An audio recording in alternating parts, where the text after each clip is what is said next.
I'll tell a story. The stories are always the best.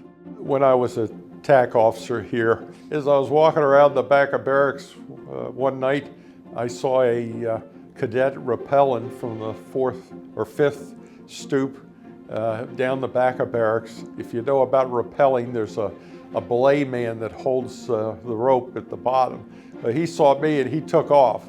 So I replaced him, and as the cadet came down, he got over my head and he said, "Oh no." And I said, "Well, there's two ways we could handle this. If you touch ground, I'm going to put you on report.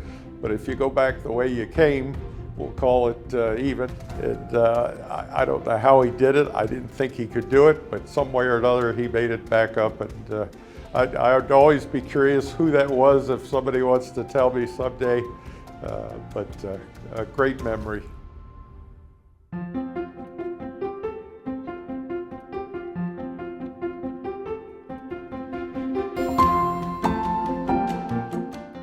After my time at VMI, I was an infantryman.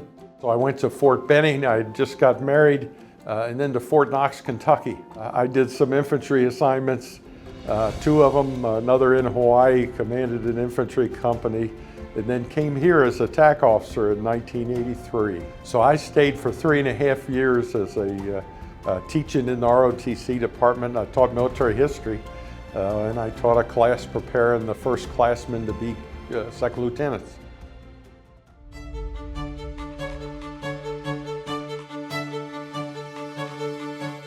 Back in 2004, Paul Maney invited me to come to meetings here with the Alumni Association. I think maybe around 2010 or so, I was put on a committee to reinvigorate chapters.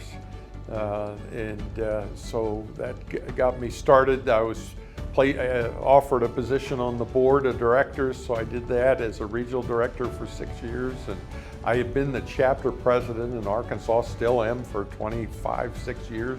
And then when I had finished that was my time to go off the board. They said, "We'd like to keep you. Is there something else you'd like to do?" And I said, "How about the historian job?" And so in 2018 or so, I became the historian and have enjoyed that as well.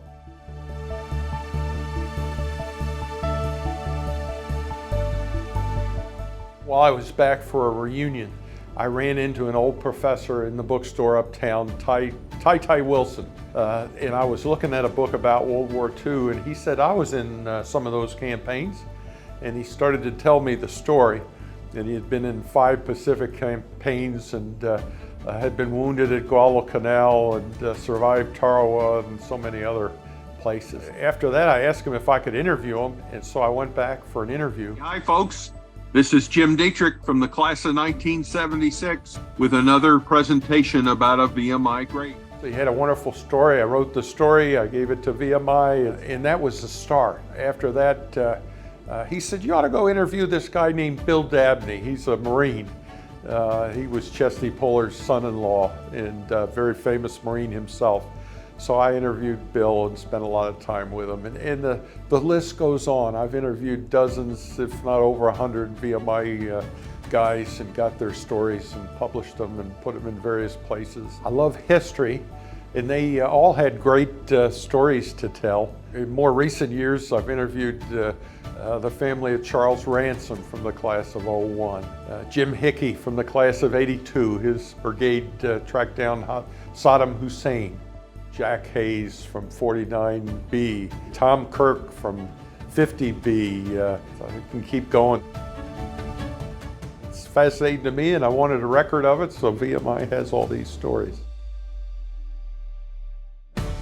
I love to talk to VMI people and hear about their history. Also see young men and women that getting to know them tells me we're in good hands, or maybe in better hands than we were in my day. We have a fantastic history, and I think it's going to get better.